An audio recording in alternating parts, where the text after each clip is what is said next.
My name's Carl Schuessler. I'm unemployed and I live at home with my parents. Appreciate y'all laughing. Do what? All right. Thank y'all for being here today. Just real quick, I just thought you might want to see some of the players that have been involved with this great story, and it really started all, as Dr. Gross said, with Vince and his leadership and vision, which he's going to explain. I certainly don't want to take that from him. He can articulate it better than I can. And there's also Lois Hilton, who's the director of HR, that had an active role, and also my partner, Barry Murphy. So we just wanted to give you all that. I know Vince will give you a background on it. The thing that I think is most interesting about DeSoto Memorial Hospital, they're a 5-star CMS hospital.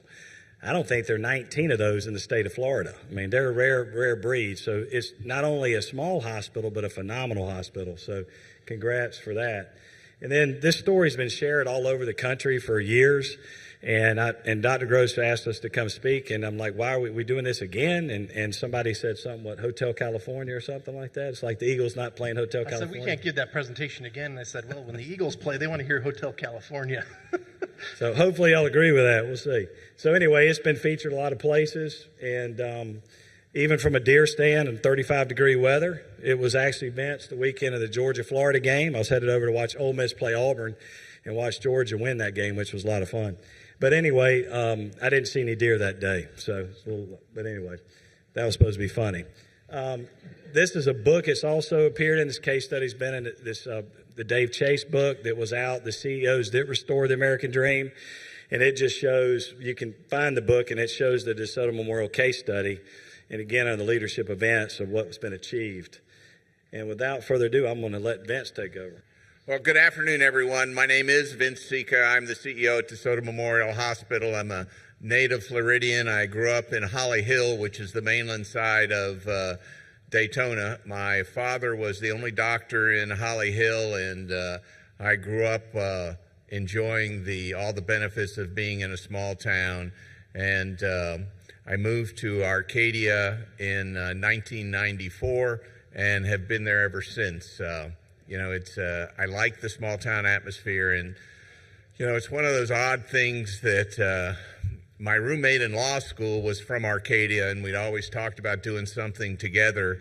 And so I was at a larger firm in Lakeland, and he was at a large firm in Tampa, and he moved back to Arcadia and said, hey, I'm moving down. Do you want to come? So I said, sure. So we all moved back down there and enjoyed very, very much. In 2000, I was a member of the hospital board of directors.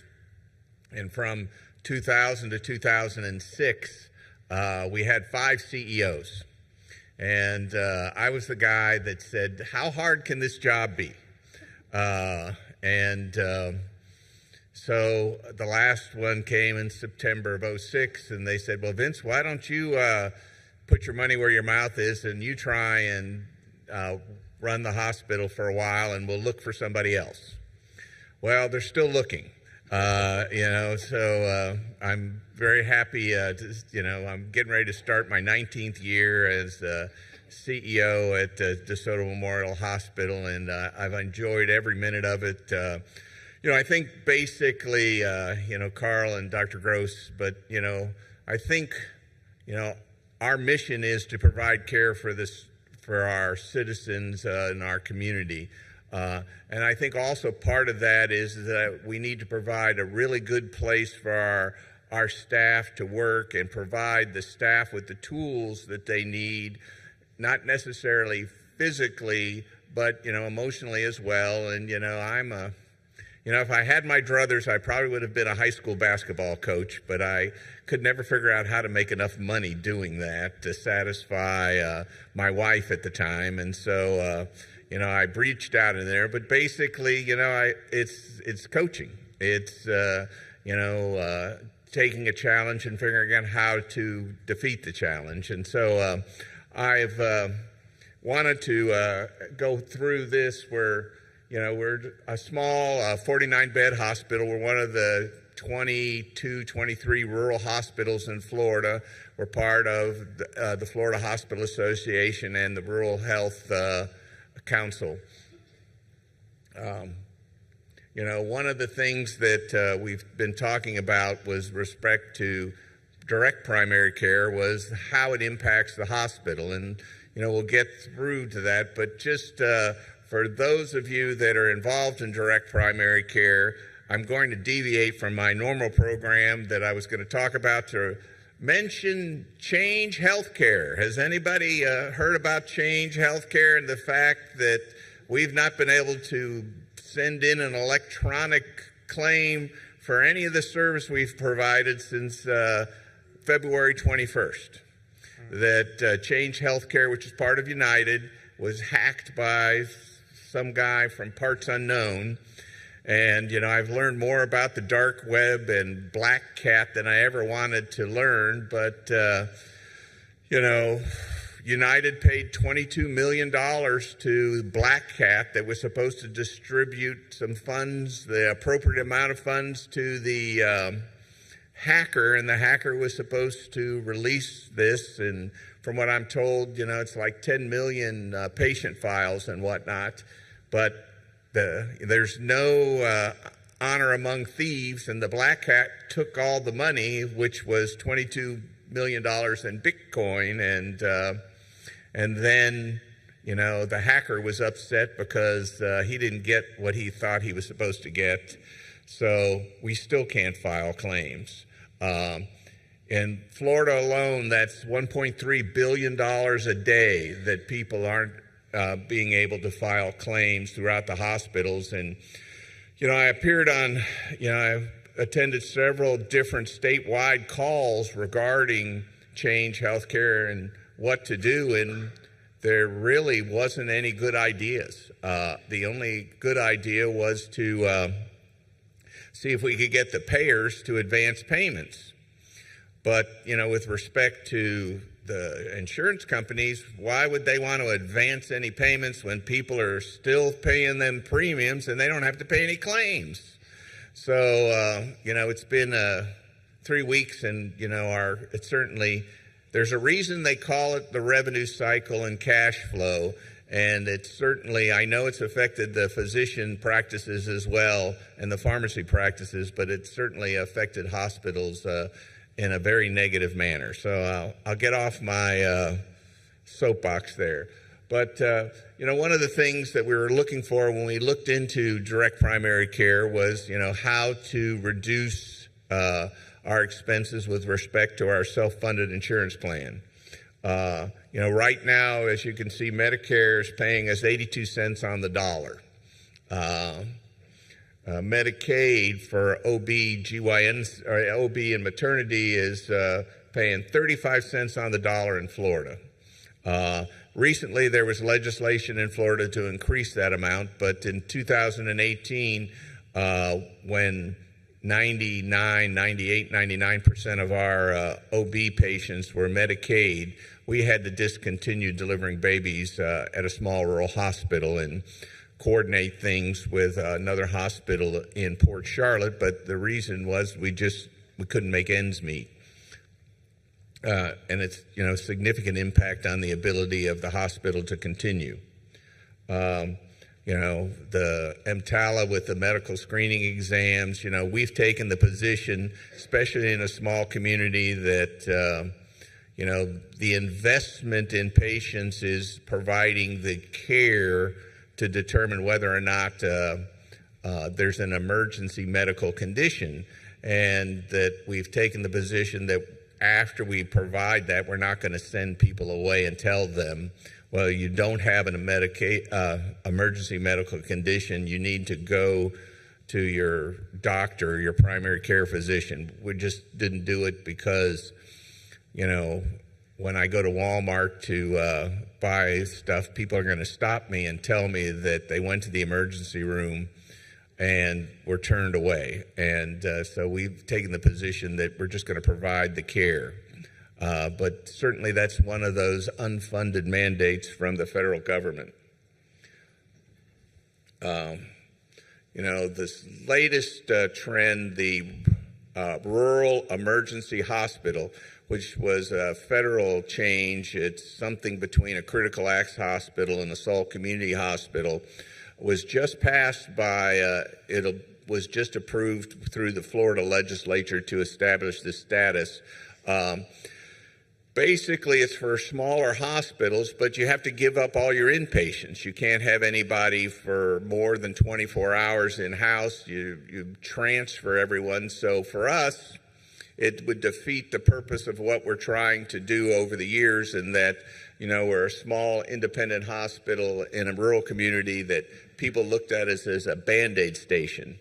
Well, this would just establish that, because we'd have to basically transfer everybody, and we'd become a glorified standalone emergency room and, ambulatory surgery center. And so we just didn't feel that that's appropriate.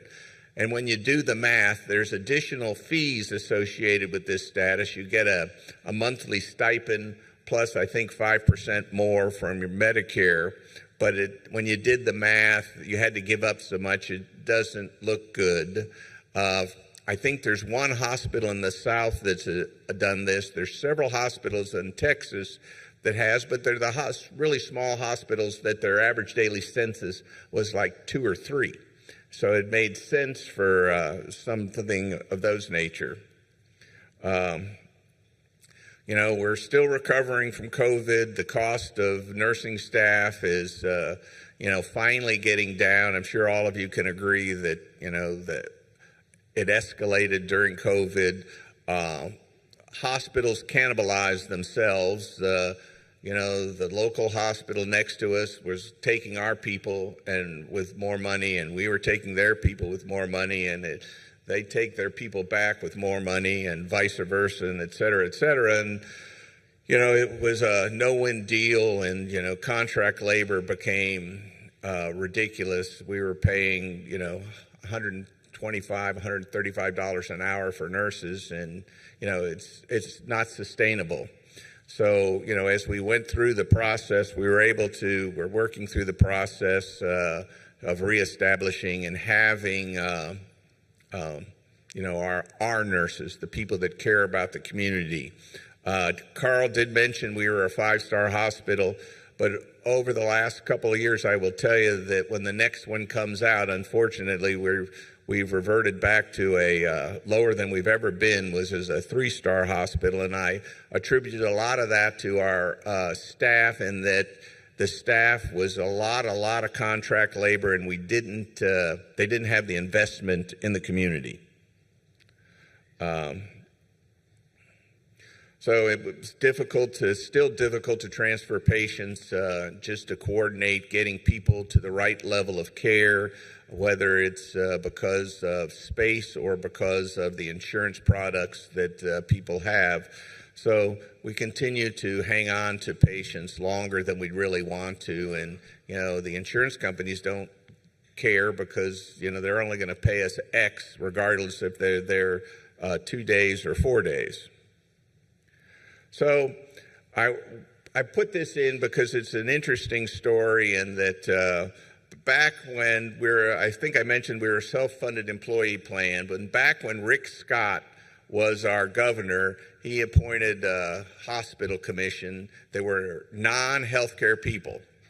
And one of the people that they brought in was Dr. Smith from the Oklahoma Surgery Center. And that really intrigued me, the concept of one global fee for everything, that you knew what it was when you got there. Or actually, you knew what it was before you got there. And if you've ever gone on to the Oklahoma Surgery Center website, it's really, you can pick on whatever procedure you want, looking at your body parts and whatnot, and it will tell you, if you want your knee replaced, it's going to cost $22,000. If you want to have a hernia repair, it's going to cost $5,000, whatever it is. But that's the total fee. That includes the doc, the surgeon, anesthesia, and, the lodging involved, the overnight stay, everything, all the supplies and whatnot. And I said, well, what a unique system. And about that time, there were some urologists in our area that were looking to do some work at our hospital. And when I was explaining about the Oklahoma surgery concepts, they said, you need to talk to Dr. Gross. So within a couple of weeks, I set up a call with Dr. Gross, and then we started talking together about things that we could do together, because his concepts and what I had envisioned we could do with the concepts of the Oklahoma Surgery Center, I thought, really blended well together. And fortunately, Dr. Gross is, he's willing to talk to anybody about making the system better. And I think that that's what we all strive to do. Is I think we can all agree that the system we have now is not sustainable, and there's got to be a better way to do it. And so these are some of the things that, certainly I believe in, and I think Dr. Gross' true intent is to make things better. So we talked about, well, what if we incorporated direct primary care into our employee health system? Our employee health plan, which is a self-funded plan, how could that work into, one, reducing the cost of our health plan, two, providing better care for our staff, and three, basically reducing the cost of providing those things for our employees. And one of the things that we talked about is that, and I'm sure he'll tell you his theory, is that, primary care should not be part of your health insurance. And, that concept is what we developed into our self-funded plan with the help of Carl and Dr. Gross. And I think it's really turned out pretty well. I like Eureka. I have found it, when I was in high school, I ran for president of the class, and it was Eureka Vote Sika. So I always wanted to put that in there somewhere. So how can you make it simpler than one small monthly fee? You see the doctor, all the things are involved. You don't have to pay a copay. You don't have to pay a deductible. You don't have to wait on a bill from, months later. You pay your fee and it's done. And so we've coordinated that within our system. You have 24-hour access to your physician, even on the weekends. There's no waiting. Typically, I don't think I've ever called Dr. Gross and he's never not answered the phone.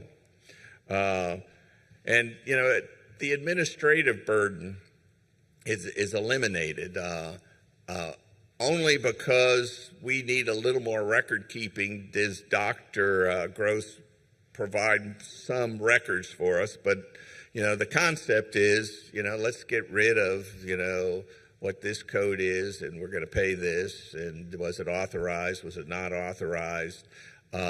Let's get in, see the doctor, and get out with a great solution. And I think it's worked very well for us.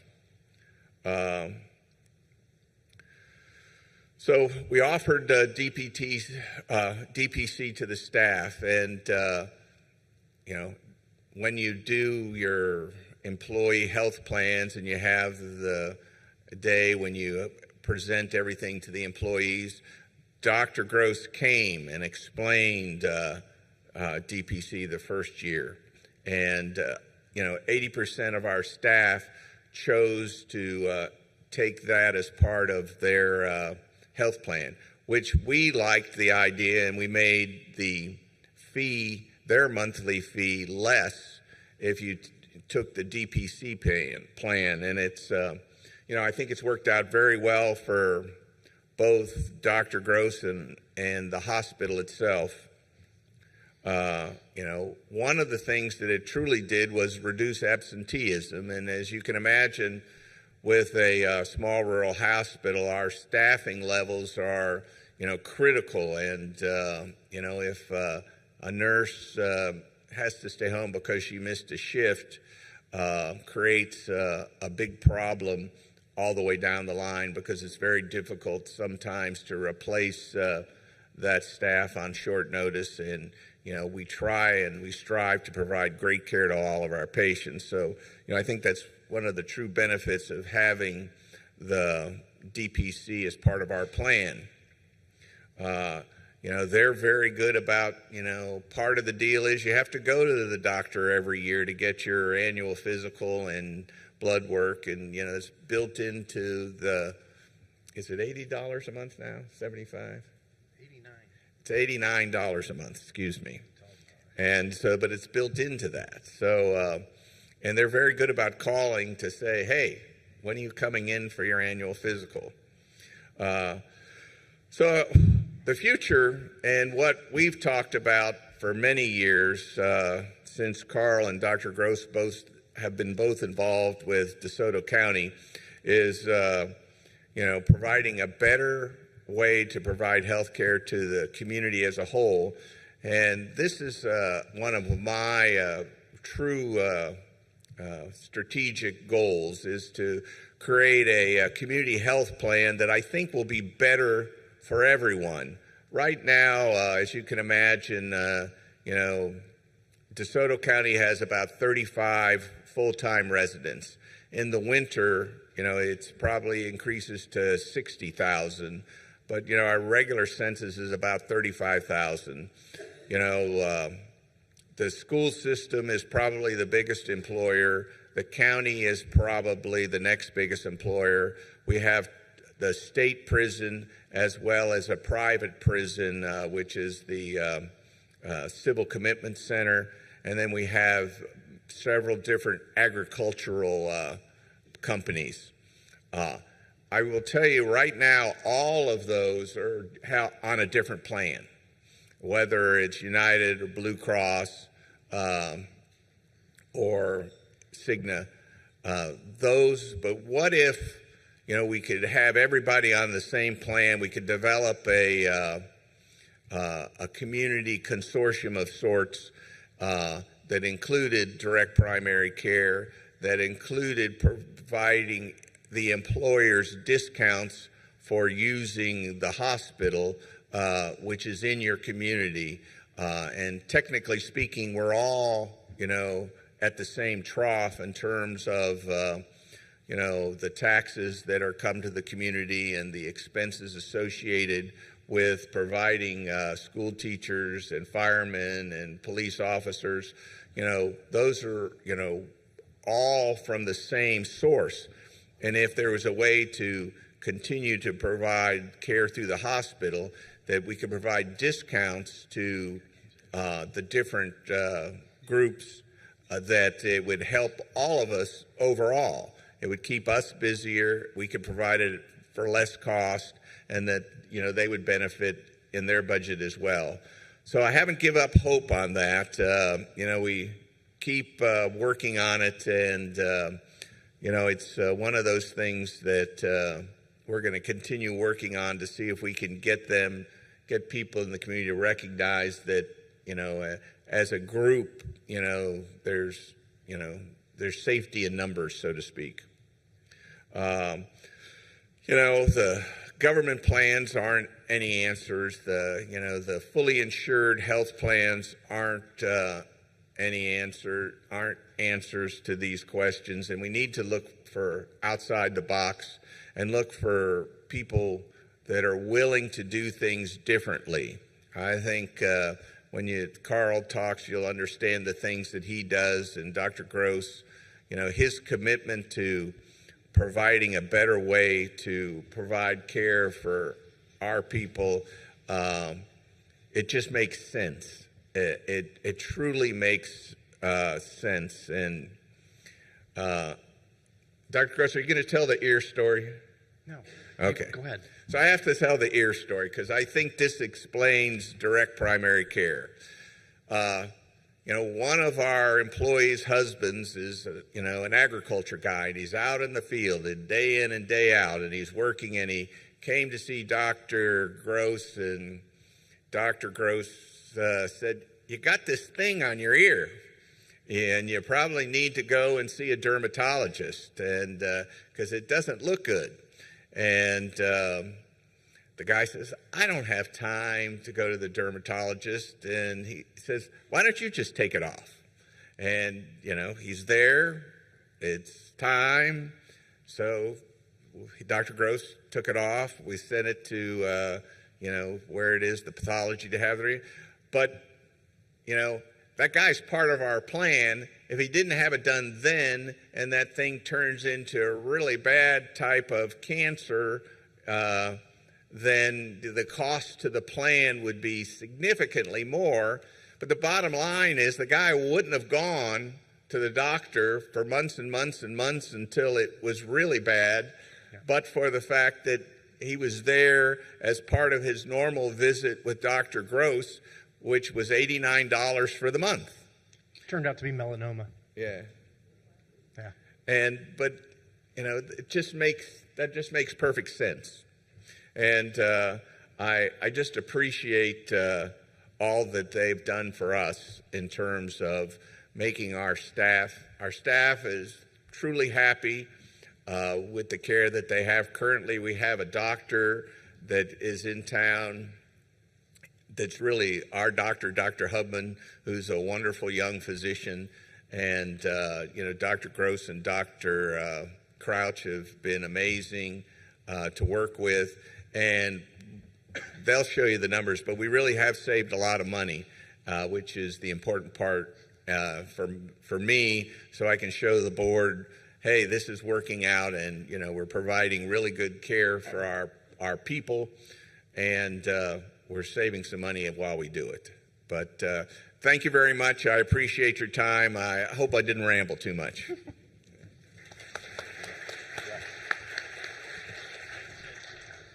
All right, I'm going to move around. I don't like standing behind that podium.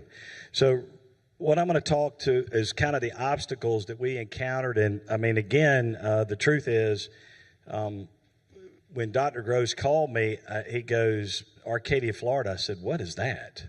I had no idea what it was, honestly. This is a true story. So we ran into a couple of obstacles, and I think it's the obstacles all you guys run into. So really talking to everyone in this room. It's nothing new, but I think everybody knows the current system. I'm known for calling it the cartel. Find me a better word and I'll use it. Well, yeah, that's part of it for sure. And y'all know who's in control. So I think I'm preaching to the choir here, so I'm going to move through this quick. And the problem is they don't know how to negotiate. If you think the hospitals, the insurance companies are good at negotiating deals for their patients, just look around at some of the examples where our Mitigate partners have been involved. They're not very good at their job. So, and again, they control everything that happens in the care for the individual. They impede direct communications within the community. And our plan that Vince and Dr. Gross are involved with, that they put together, they're talking with the patients. There's no going through an insurance company. I think when you had, I'm not allowed to say the company y'all had originally, but it's one of the Bucas, that you were having pre-certed events in your own hospital that they were denying for their own patients at their own hospital. Think about that. Yeah, I'm sorry, the employees, my bad. So anyway, again, the physicians, the specialists migrate where the dollars are, so that's hard. Lack of quality and pricing transparency in the market. Disconnected consumers, they don't know going to one hospital costs more than the other and one may be less. They have no idea because they don't know. And then plan designs that react to cost increases, and we're going to talk about that. Plan design has to be built to reward good decisions so the employees and the members make the right decision, but you got to help them do that. So very quick, what if we brought groceries away with our health care? Here's kind of a quick view of our health care system. There are no prices on anything here. Oh, believe me, some of it's pretty spendy. Whoa, that's really gone up. Stop. I don't need both, just one or the other. It depends on the price. Oh, that's called shopping. We don't do that here.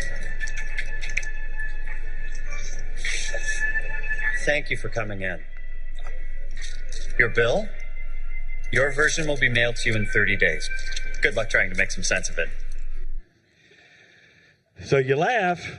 Why are y'all playing in the system? DeSoto said no more of that. The DeSoto employees know what things cost before they go to get the care. And that could be that way across the country. And all of you doctors are a big part of that. And y'all hold a place in my heart. My dad was a 49-year private practice OBGYN. That's why I know so much about medicine. So if y'all need help later, let me know. All right. Colonoscopy billed as a multiple Medicare. Here's a great example of this part of Florida and what happens. So these are multiples of Medicare of what hospitals bill out at multiples of Medicare. And if y'all know how the insurance companies work, then they work a discount off of the billed charge, right? If y'all are familiar, well, the billed charge is kind of important. What is it? So if you look at this hospital here right down the street, we'll leave their names there, you can see it, 21 times Medicare. And when you break it to dollars, DeSoto charges $2,940 for a colonoscopy, which is very reasonable. That hospital charges 21 grand. Now, I tell you, I don't know about you, but they better get their money's worth, whoever's getting that colonoscopy done. They might still be under right now. Anyway, so you need to enjoy that for $21,000. So where do Central Florida citizens go for their hospital service? So here's major joint replacement. I don't want to steal Dr. Gross's thunder, but he and Vince worked a great program out for bundled surgeries. And I know Dr. Barnard has sent patients there as well. She's here. She spoke earlier today. So here's what Lakeland Regional charges. Tampa General. My favorite, Sarasota Memorial. Fawcett, Bayfront, Lee Memorial, and we're all right here, guys. These hospitals are nearby. And there's DeSoto. Look at the spread. And again, I thought y'all were still a 5-star hospital, so. That's okay. I mean, that's there. not right. I need, if you need me to go up and make a case, you need me to go help make a case for you? All right. So anyway, lack of pricing transparency. So the BUCAs, did everybody know what a BUCA is? Blue Cross United, Cigna, Aetna, okay? They know about the provider cost and the quality, but they stand by and let this stuff happen over and over. They're not going to guide people. It benefits Blue Cross if they pay $85,000. They're making money all over the place in this system, and they're doing it with your money. That's the problem.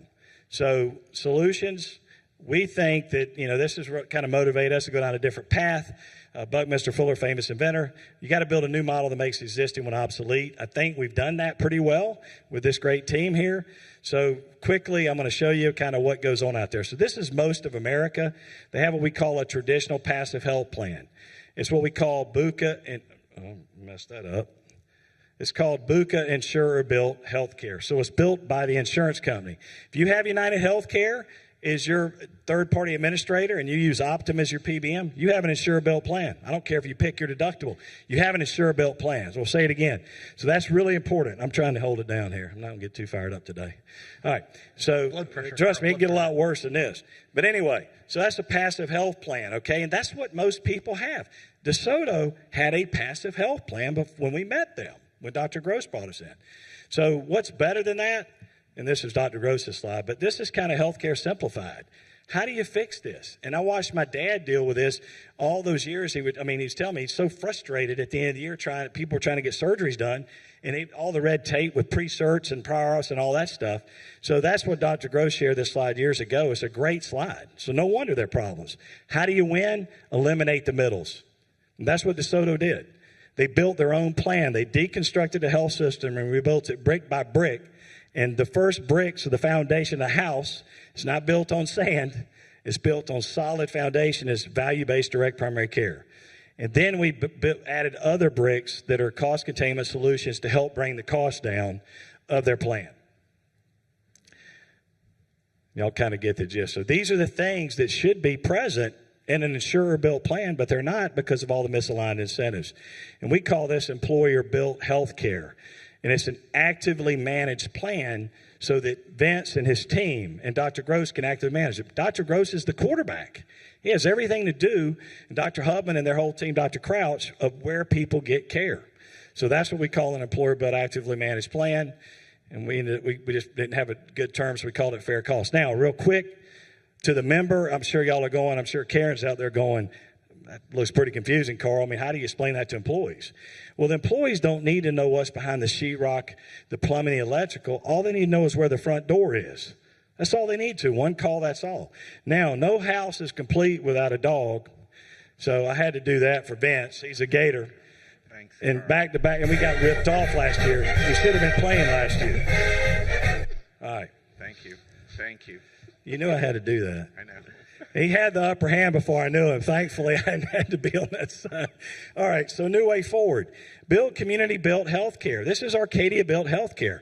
Don't let the insurance company run it. Get rid of them and eliminate the affairs. Direct contracting. We've been able to do a lot of single case agreements and things over the years at surrounding tertiary hospitals. As he said, DeSoto doesn't do every service, so you have to have other options. It's based on fair and reasonable reimbursements. Neighbors working with neighbors. This is about the old day. Marcus Welby, MD, is, to me, the best description of DPC. Neighbors helping neighbors. That's what this thing's about, right? What happened to community? You got a middleman in there that got very wealthy and messed it all up. And it's for the employees. So Employer Health Build Plan we use a lot of granular data analytics. Dr. Gross will share some of that later about how we can control patterns, how we can control steerage, how we make things happen. And again, these affiliate hospitals, as I mentioned, resources in place to help the chronic patients. And again, we generally don't have networks because of the way we built the plan. They can go anywhere they want in the country. There's no restrictions. Employee engagement and the purchase of services, that's critical. And then the community bonus, Vince and them had the foresight, and I guess, Vince, y'all started that pharmacy within the hospital right during COVID, and it took, took a long time to build it because of all the issues getting in the hospital and so forth. But they built a pharmacy within, and they can offer this great pricing they have out to the community. So these are the kind of things that can be done, and they can pass on that savings to the community and to the employers all in that area. So those are some of the things that I think are a strong bonus. And then clinical support is custom to the client because the pharmacist can help do that. And also it's just a great program, and we need to take better advantage of it. And the benefits of the hospital, if it can be done at DMH, it can be. And you're going to see in a minute how big a difference that made. And employees, I don't know how y'all are. I grew up in Macon, Georgia. It's about 150,000 people. But there are people I knew a lot of people that went to see my father, and, they would tell me, I'm like, I really don't even know that, So there at the hospital, I'm sure that some of the employees don't want the doctor to see them naked, right? So they want to go somewhere else. So, people don't always go to the hospital they work at, right? And that was an issue. We're going to talk about it in a minute. And we want to get them out of the collections business. So if we can open this up to the community and other people too, they pay DeSoto quickly. There's no collections. You're not chasing members down. Go to DeSoto Hospital for no out-of-pocket cost. People would go there, and then they don't have to run around and collect it. And again, there's been times where we've done quick payments in advance, less pre-approval and prior ARFs and so forth. And again, the ability to handle the chronic conditions that Dr. Gross and Dr. Krause and Dr. Hubman have done a great job of. And again, with that RX program through the pharmacy inside the hospital, that can bring a lot more savings to the community as well. We had a pharmacy partner, if you recall.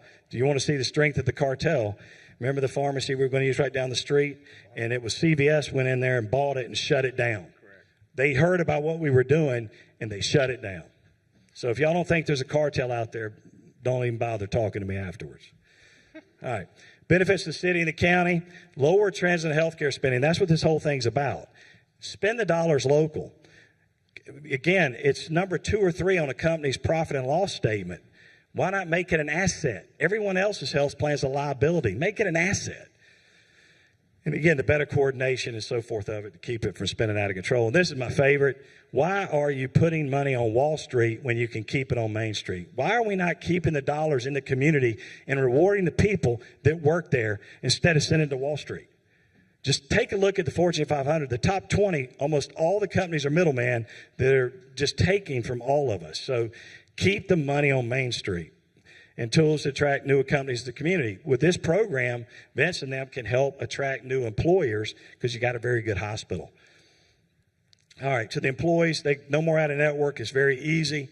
Friendlier plan designs, and they have better coverage. Again, they have mostly no out of pocket, you'll see later in a few minutes. And again, they can actually shop for their health care without interference because that's how we've set this thing up. Support and guidance and addressing the health issues and assessing more effective care. I'm sorry, I've moved fast. So what we propose is the city, county, and DeSoto Memorial take the lead in establishing a health plan partnership. And I'll confess publicly to all of y'all, we've not been able to do a great job of this, and I'll take responsibility. But we did get derailed by COVID twice and some hurricane called Ian that made Arcadia National news. They were underwater. People were driving 2.5 hours to work to get to the hospital, which would normally have taken, 2 minutes? So we've been derailed. We're trying to get this back on track because it's a great opportunity, as Vince said, to get them all off Blue Cross or United. Why has everyone got different plans? And they all ought to be using the hospital.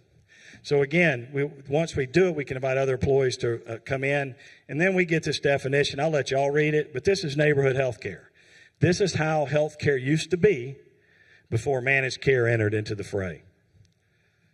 And it is eliminating all the counterproductive barriers. And that way, Dr. Gross, Vince's, the employees at the hospital, the pharmacists at the hospital can all work together and not have to go through all the crap they deal with. Excuse my language.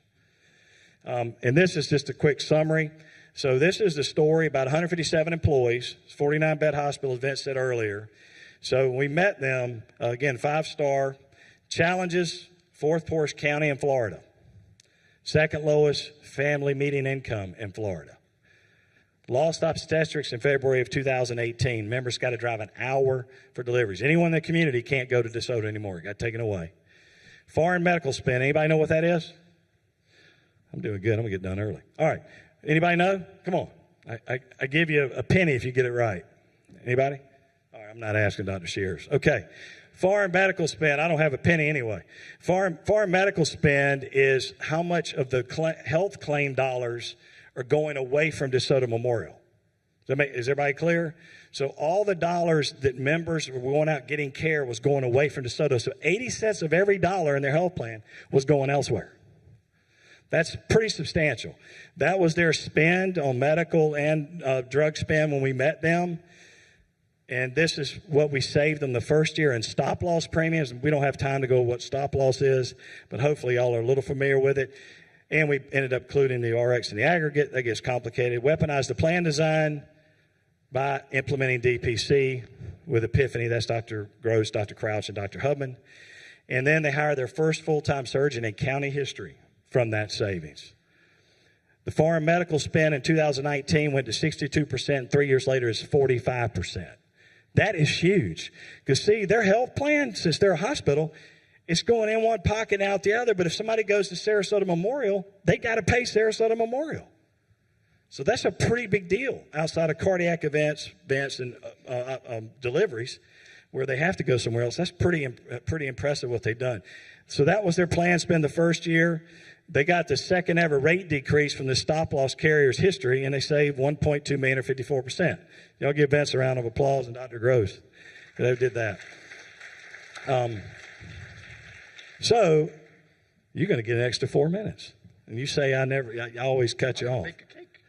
So if we pull this off, we'll eat like kings. So that's the goal, and we're going to hopefully get back on it and get this community health plan going. So here's Dr. Gross. Thank you.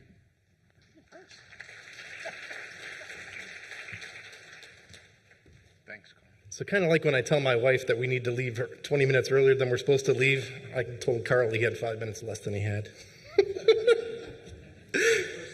Right? So Epiphany Health is the name of our practice, which of course is a very strange name for a healthcare company, but in fact we did have an epiphany. And the epiphany was, why are we insuring primary care? Why are we inserting so many obstacles and barriers between doctors and patients?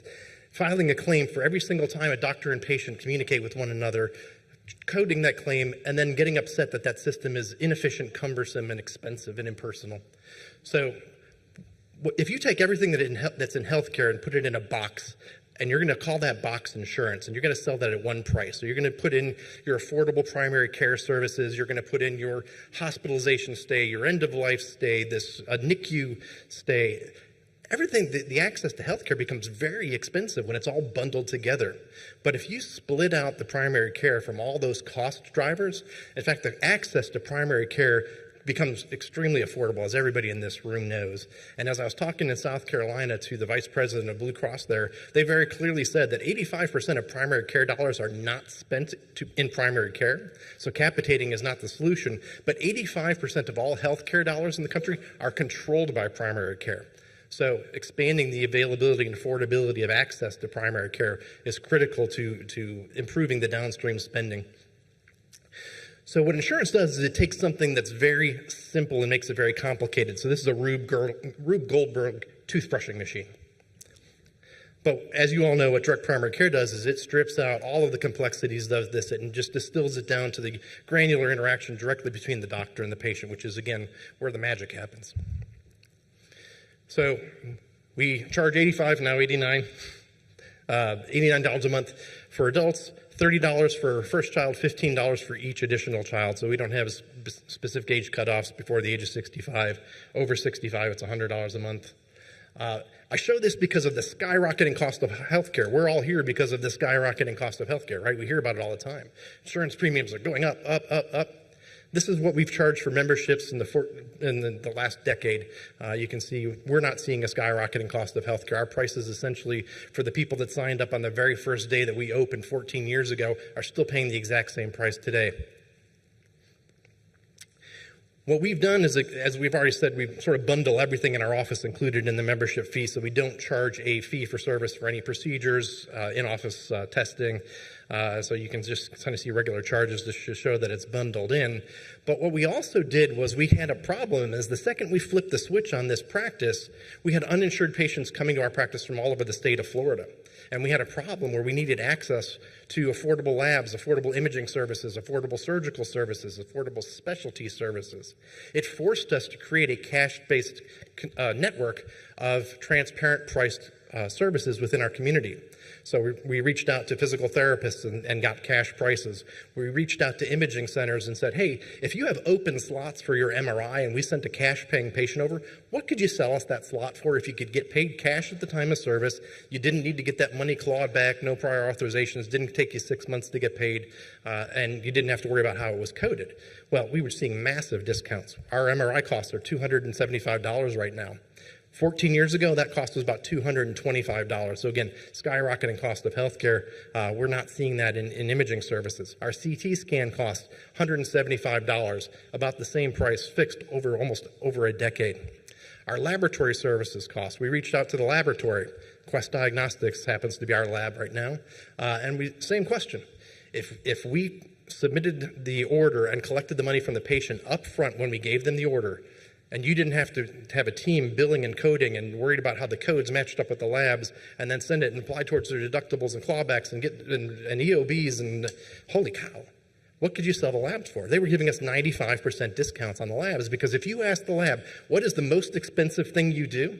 They say the most expensive thing we do is interact with insurance companies. The human labor costs of interacting with third-party payers is the most expensive thing the labs do. And when you remove that, it eliminates about 95% off the charge of for those services. So I show you this. This is an actual hospital bill of a patient of ours that went to a different emergency room, not yours, Vince's. Don't worry about it. This is the one that similar to the one Carl showed. And I show this just to show that this is an actual bill of an actual patient. So they went there for abdominal pain, and they did labs and imaging services and so forth, saw the doctor. And so because we're not pre-booking our patients because we're available for direct primary care. We don't have to pre-fill our schedule with packed patients as a fee-for-service practice might do. We can see people. If they call in the morning, we can see them in the morning. If they call in the afternoon, we can see them in the afternoon. We can get them in for stat labs and stat imaging services. And in fact, many times we can get them in faster than they can be seen in the emergency room because the emergency room is so overburdened right now. And so just take a guess with our prices. If that same patient, instead of the $20,000 that this hospital charged them, any guess what the actual cash price of the patient came through our house would be on that same service? I heard $2,000. Any higher, any lower? One more number. $5,000. Our actual price for our patients in today's dollars is $301.29. Now, I am not running an emergency room. I'm not running an intensive care unit. I don't have a fully staffed nursing ward. But what I'm telling you is this is what it could cost. because these are actual dollars for what our patients truly pay for these services. So this is the cost of the care. Everything else is added noise on top of it. This is what it could cost. This is a story about a patient, the woman in the upper left-hand corner. This is Dr. Elena George. She's an ear, nose, and throat surgeon in Atlanta, Georgia, and she does mission work in the Caribbean. She does care in Antigua. She has a clinic. And she diagnosed a patient on a trip there with thyroid cancer. The patient had no insurance, and so they looked into getting this patient a thyroidectomy in San Juan, and they wanted over $100,000 for a thyroidectomy. So she called up Dr. Keith Smith in the lower left-hand corner there. That's Dr. Keith Smith and Steve Lantier, Surgery Center of Oklahoma, which you've heard a lot about. And they said, can you do this case in Oklahoma City? And they said, of course we can, but thyroid surgery is a little more complicated. They need staging, they need pre-op labs, they need 6 months of medical management, adjusting meds afterwards. It's more complicated. So Dr. Smith called me up and said, hey, let's co-manage this case because Florida's a hell of a lot closer to the Caribbean than Oklahoma City. So this person, she got a medical visa, came to the United States. We did her pre-op workup. We coordinated with Surgery Center of Oklahoma. She flew to Oklahoma City. This was before you and I met each other. Flew to Oklahoma City. We did telemedicine follow-up. She did blood work through our national laboratories. We titrated her meds, and she went back home. The total cost of that care was $10,000. One of the first documented cases we have of inbound medical tourism into the United States for affordable health care. So now if you look at the knee replacement, which we've talked about a little bit, that knee replacement, if you're really savvy and you know how to shop, you might be able to get that $150,000 charge from that one hospital down to $45,000 to $70,000. If you're really good, you get the discount. Or you could fly to Singapore and get that same surgery for $22,500. Or you can take advantage of one of the bundled surgeries that we put together at DeSoto Memorial Hospital for $18,550 and save that round-the-world trip. So fast forward, we said, okay, if we can do this on an individual basis, if we can create medical tourism, why can't we do this for a health plan? Why can't we do this for a health system, which is how we brought in Carl and worked with Vince to create this plan that we've now been discussing for some time. And so this is Carl presenting to the hospital employees the day it was first launched. And you can see on that right-hand side, it's blurry, but I'm going to just kind of read the prices on the direct primary care side. For an employee only, it's $40 a month.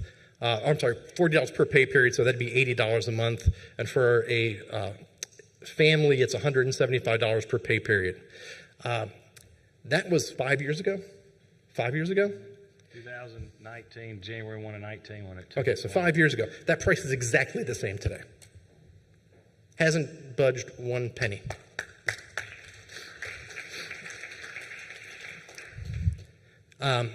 So again, they mentioned that there's a 20% discount offered to the patients if they sign up for the direct primary care, again, to help them make the choices that we want them to make. They did not have to choose the direct primary care.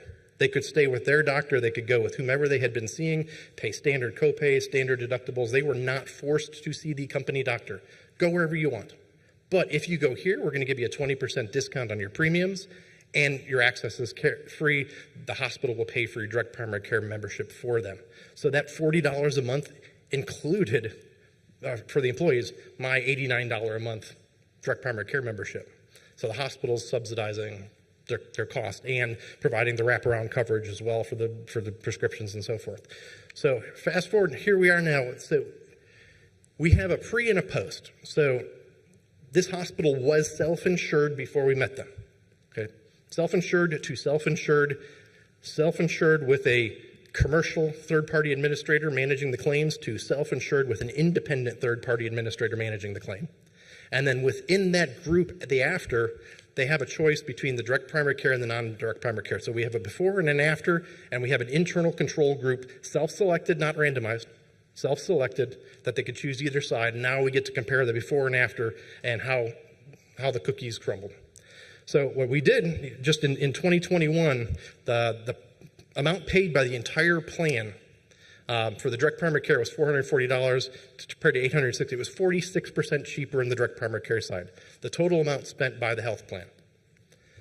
Compare that to the national benchmarks. The direct primary care was 60% cheaper than the national benchmarks for that same plan, for that PPO. and significantly less than the non-DPC. Both sides of them, I will note, outperformed the national benchmarks. So the plan design outperformed the national benchmarks, but a lot of the savings were driven by the direct primary care side of this.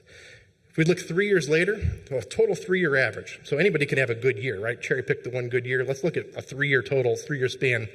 The amount paid by the plan was 38% cheaper in the direct primary care side. Total out of pocket, so that's co-pays, deductibles, co-insurance, whatever, 31% cheaper in the direct primary care side. I say I can get people in faster, I can get them in easier, I don't need to double book, triple book, overbook, send them into urgent care. If I'm claiming that, and that is to be true, I should be able to show reduced emergency room visits. I had 39% less emergency room visits in the direct primary care side compared to the non-direct primary care. And I say, well, we have more time, so we don't need to do all this downstream spending, right? Just keep more in-house. You know, we talked about the dermatology visit, that the patient wasn't sent to a dermatologist. We can keep that part of it in-house. So we should be able to stop some of that downstream spend. Hey, what's the common reason why a diabetic patient may be referred to an endocrinologist? Not because the doctor can't manage diabetes, they don't have time. But if you have time, you know, it takes 30 seconds to write a prescription that costs $1,000 a month.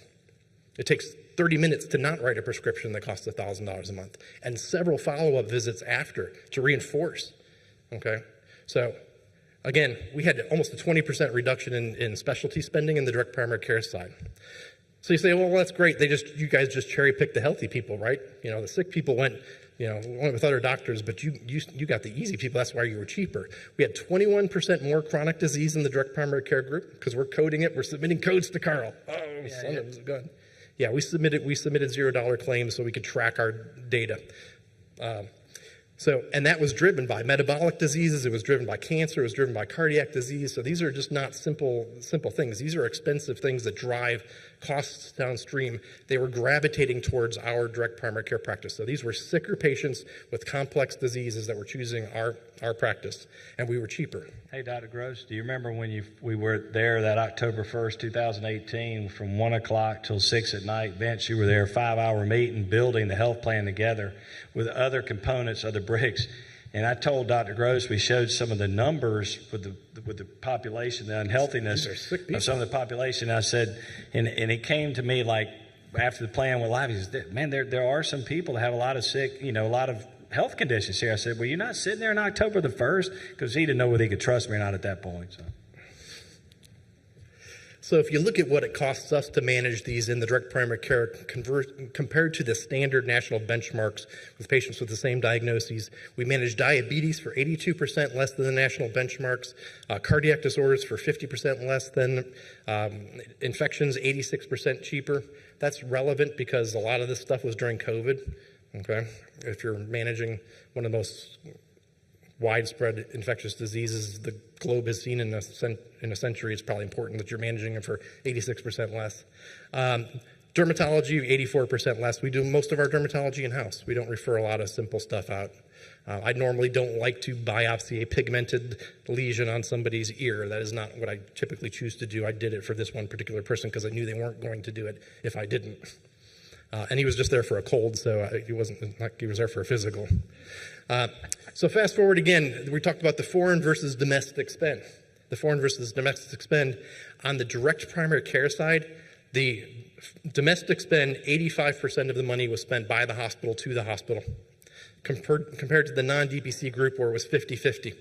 So again, when Carl talks about this wonderful shift in patients going to getting care outside the hospital to getting care inside the hospital, a lot of that was driven through the direct primary care because we understand the plan. We understand how it works. The care was free to the employees if they had it done at the hospital.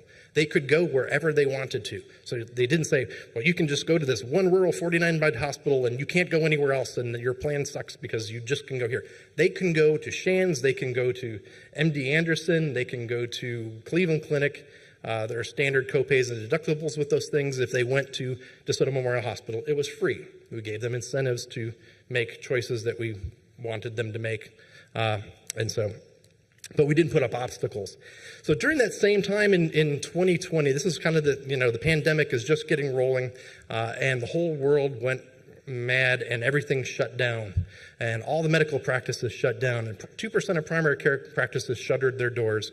2% more declared bankruptcy but stayed open. 10% were near insolvency. 20% were considering just leaving primary care altogether. 20% of them laid off their employees. About a third of them saw a significant reduction in the revenue of their practice, financial harm to their practice, and about a third of practices cut patient services during the worst crises that our country has seen in over 100 years. Same time, 47 U.S. hospitals closed in that year. 70% of American physicians reported that they were reducing all in-person or virtual visits. During the same time, during DeSoto Memorial Hospital, when all of our practices and all of our folks in our community were shutting their primary care practices and laying off their employees, we grew 28% year over year. We had a 20% reduction in employees we talked about. There was a 0% premium increase in 4 years, now 5. And we saw that stop loss reduction because our claims were so low that at the time the hospital didn't have those big downstream spending, and so the stop loss carrier had to reduce their premiums for the second year, which was the second time in their history that they had ever done that. We were able to grow this practice to the point where Dr. Crouch and I were originally rotating out to DeSoto County because that is not where our primary practice location is. He and I were commuting an hour each day to go out there and splitting shifts covering a facility near their office. But it grew so well and so many employees liked it that we were able to bring on Dr. Tiffany Hubman full-time. She then took over as the medical director of our DeSoto location, and Dr. Crouch and I went back to our normal locations in Northport. So if you talk about how do you add physicians, we did it by growing a practice for her and then giving it to her, and then we went back to our regular practices.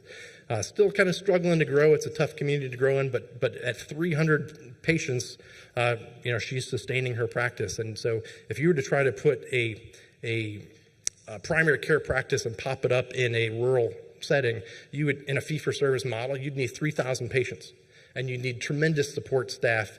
You'd probably need state and federal subsidies to do it, and even then, you probably wouldn't be all that successful. We're 5 years in, sustainable at a 300 patient panel. That's doable. Would we like it to be greater than that? Of course we would, but it's sustainable at that. So we talked about Ian. Ian came in. Ian knocked out all communication in the county. Did you sleep in the hospital? How long?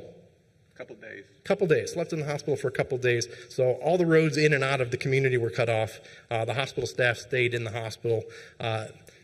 We were sort of outside of that bubble at the time, couldn't get in or out. And so what Dr. Hubman did is that she emailed and communicated with every one of her patients. Do you have any needs? Everything okay? Is there anything I can do for you? So she was proactively reaching out. She was calling, texting the hospital's employees, seeing if there were any needs. Again, proactively reaching out. Dr. Crouch and I. So the emergency room right next to our office, our main location, the roof blew off of it. We had no electricity for 2 weeks. How many days were we closed when we took a direct hit from a Category 4, nearly Category 5 hurricane? 1 day. We were closed for, right. That's right, we had that day off anyway. But so what did we do? We opened up in the parking lot. We opened up in the parking lot. We put out on social media that we are open. We have no communication. We have no electricity. We had no electricity for 2 weeks. We practiced in the parking lot for 2 weeks. On our front porch, we did nebulizers off of car batteries. We took all comers, not even our patients. We didn't require them to be our patients. We just took whoever came to our office.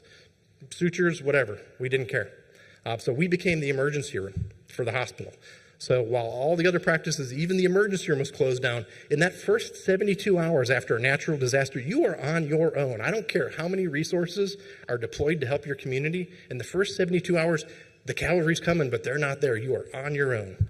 We became the first responders for that community. And so without ever having to close. And you know what? We never lost a penny of revenue, even though we weren't billing a fee for service. So in 2019, if you look to CMS, the rural ACOs, the Rural Accountable Care Organizations, that's the best mousetrap now that everyone's talking about. I think they lost money for the first 5 years, and finally, the first year they showed a savings, and it was $64 per beneficiary after about 5 years of losses. The first year we came into DeSoto Memorial Hospital, we saved them $2,420 per beneficiary.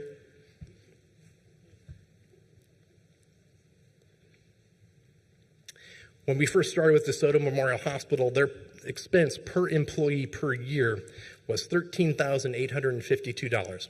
That's before we started, the year before we started. The very next year, it dropped to $4,549. It went up every single year. So we'll look at 2021. This is some of the most recent data that we've pulled. But you can see that it's gone up every year, but we're still at about $7,300, which is still half of what it was before we started. So again, we didn't have a good year. We built a better plan. So you can say, okay, well, you've got this stripped out plan that you can only go to DeSoto Memorial Hospital. You can only go to this rural place. You have no choices, no options. You stripped out my network. I got nobody in my network. It must be awful. The employees must hate it. Let's hear from the employee. Well, the benefits that we have here at the hospital are more so focused on the employees. The latter part of August, I had a concern regarding my neck, and I went in to see my primary care. Listened to my concerns, and he recommended certain protocols. It was my choice of what I wanted to do. You would think with a specialist, the appointments are so far out. Within maybe 3 weeks from seeing my primary care, having my test done, getting my results, finding out that I needed to have a biopsy done. Biopsy comes back, positive for cancer on the left side, and a week later, I was headed into surgery. As of today, all is well. I have gone through the process, an estimated cost of $42,000. What did I pay? Absolutely nothing.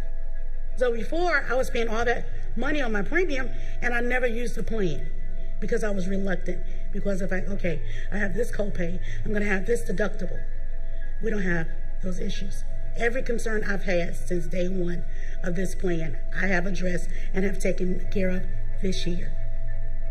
And I've paid absolutely nothing out of pocket. And we deserve that. I know I do.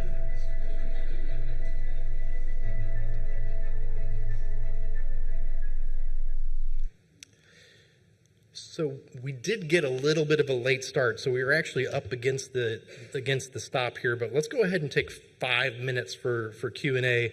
We're going to start the next panel on time, just so people can go do what they need to do before our dinner presentation. So if anybody has any questions, again, we'll try to keep them a little tight because we're a little tight on time. Right over here. Mr. Sika, first of all, go Gators. And then the second would be, is DeSoto Hospital bundling their bundled packages. Is this published anywhere for referrals outside? And are you ready for a bunch of medical tourism? We've been planning that. That's one of Dr. Gross's visions, is medical tourism. And technically, we sort of go through Dr. Gross. If he says, hey, I've got a patient that needs whatever, then we sort of put a price together. But, we can publish something, and we should, but we haven't done it yet. We've sort of been doing it one at a time. And basically, what we try and do is stay as close to Medicare as possible. And, as you know, since we accept Medicare, we're not allowed to do anything for less than Medicare. So we usually try and we bump it up a little bit, mainly for the physician fee part. But, if for us, it's pretty much what the Medicare would pay us. But we do have a list of a few things, but it is not published anywhere. And we need to put it on our website. You're correct. So we are in the process of putting together a platform that allows the bundled pricing to be shown, and it's coming right now. People have sort of contacted you directly, but it's work in progress. Yeah. To your knowledge, has this hospital DPC collaboration model been replicated anywhere else? And any advice for a new DPC physician in trying to convince a local hospital CEO that DPC is not a threat? Do you speak CEO? Sure. That's a good question. I think the benefits outweigh the deficiencies in terms of the I can't tell you how much happier the staff is to have the access that they have to their physicians. Now, the 20% that didn't go there, come with us to the DPC side, are very comfortable with the physicians we have in the community. But there again, we've provided them with a better resource. So Vince, let me just restate, I guess his question was, are you aware of any hospitals, rural hospitals that have replicated this yet?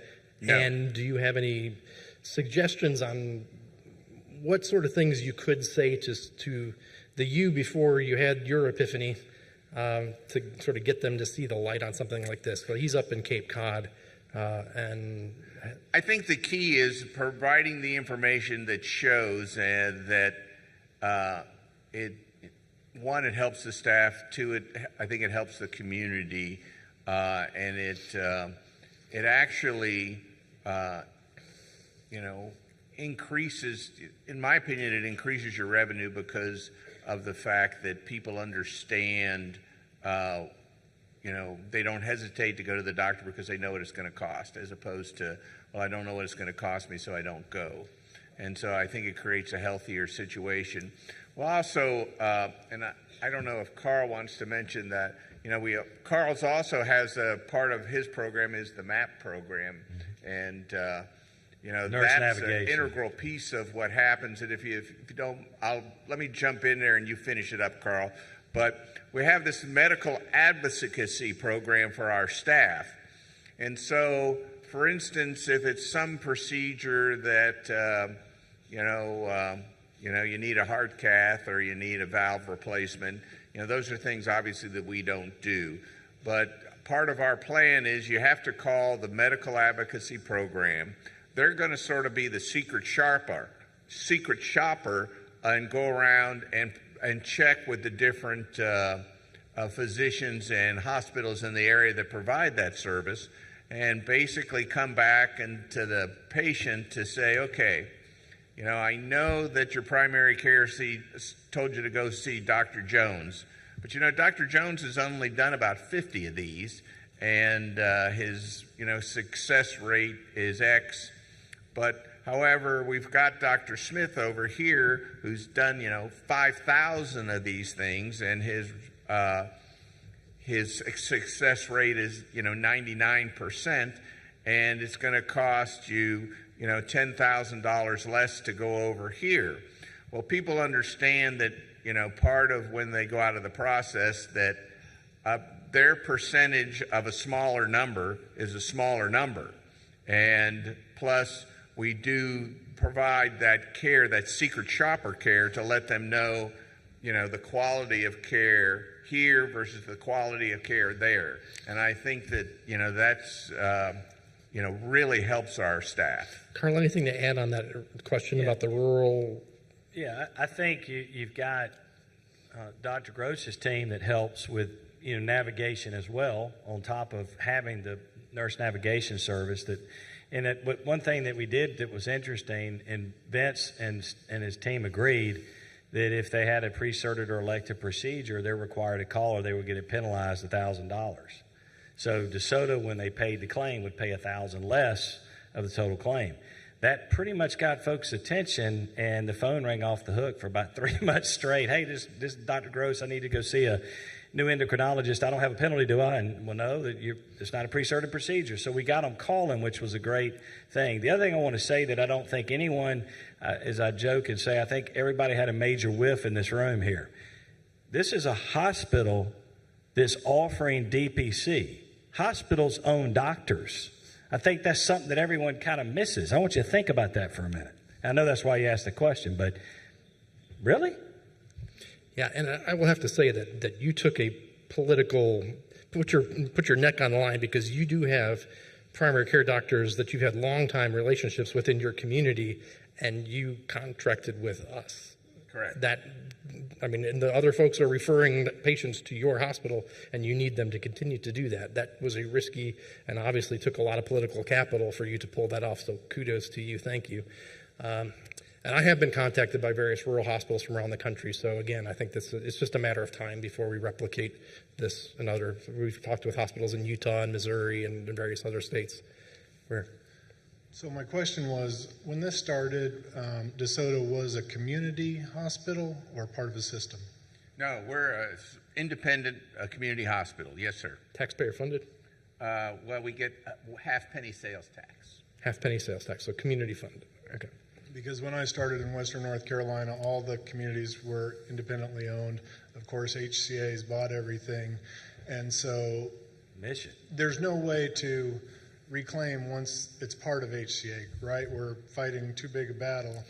And, I guess the question's kind of being answered, but I spent a year in Ireland, and there was two systems. There was the public system and the private system. And we can all probably agree that the insurance companies and the government, Medicaid, Medicare, Blue Cross, United are all sitting at the same table.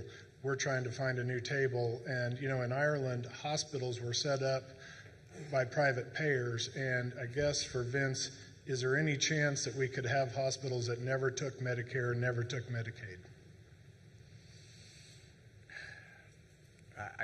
In the very distant future, I don't know if it's possible to function as a hospital without accepting the governmental fees or governmental payers. That's the why flip I'm side so. of that is that I think there's a single payer model that's out there that would work. I don't know what it is, but I think. Let's not open that can of worms. 2 minutes left in Q&A. Yeah. Hey, Dr. Gross, can I say one thing real quick on the plan too? I don't know if y'all heard Hannah. I've only seen that video about 4,000 times, so I could regurgitate if you like. But I think what was interesting that she said is, before I had deductibles and out-of-pockets and co-pays, and I was scared to use my plan. Most Americans don't have $500 in their checking account, folks. And all these employers that you're working with in your communities, all they've done is make the employee functionally uninsured by raising deductibles and out-of-pockets to keep the premiums down. There ain't no more runway. They had no deductible, and they saved all that money. So the thing I was going to say in response to this, and I'm going to take one last question, and then we're going to break, was, so paying hospitals now to close their beds and become essentially freestanding emergency rooms is that's the federal plan, and now they're pushing that to the states and incentivizing the states to take on this model where we're going to pay hospitals to close their beds, become emergency rooms, which essentially are now referrals centers from rural hospitals into the central station that gets sort of the revenue from doing the big procedures. So again, you're ciphering reasonable revenues from these places and taking away any potential for them to maintain any funds within the community, and you're sending it off to another facility. That is the death knell for hospitals, and as you astutely mentioned, once you lose them, they're not coming back. And so you've got to try to fight to save these rural hospitals, and they are struggling. And the community won't grow either with healthcare not there. Last question. Hi, good afternoon. Before I ask this question, I want to make sure that I'm understanding this correctly. You're saying that the DeSoto system is Medicaid, Medicare based, like it's funded?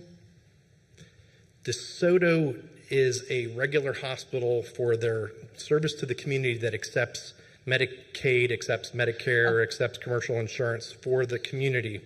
But we're talking specifically about their employer or their employee health plan. So this is how we design it specifically for their employees. And then there also is sort of future plans to try to work with the county, the city, the police department, the fire department to get them on similar plans so that we can all sort of work together to provide community-based health care. Thank you for that. The reason why I was asking is, I'm a PGY3 with HCA, and I was wondering, I had just asked this question earlier, is there such thing as like DPC-based residency in a hospital like the one you're talking about? There is none, I know that, but what do you think about the future of that, perhaps with the shortage of like family medicine programs around and what's happening with them getting shut down? Yeah, I'll take them. I think it has to happen. I mean, the residency spots, as you know, are federally funded through the Medicare program, so that they're not going to fund a DPC probably residency program anytime in the near future. We can certainly talk with their Medicare or CMMI, which is the innovation department. I don't see that changing anytime soon. So could you get a private for-profit that would self-fund it? I spent 15 years on the board of an HCA hospital. I don't see that happening, but I think the Josh Umbers and folks of the world that are innovators could certainly create DPC community-based residency programs, absolutely. Okay, thank you very much. So thank you to our panel.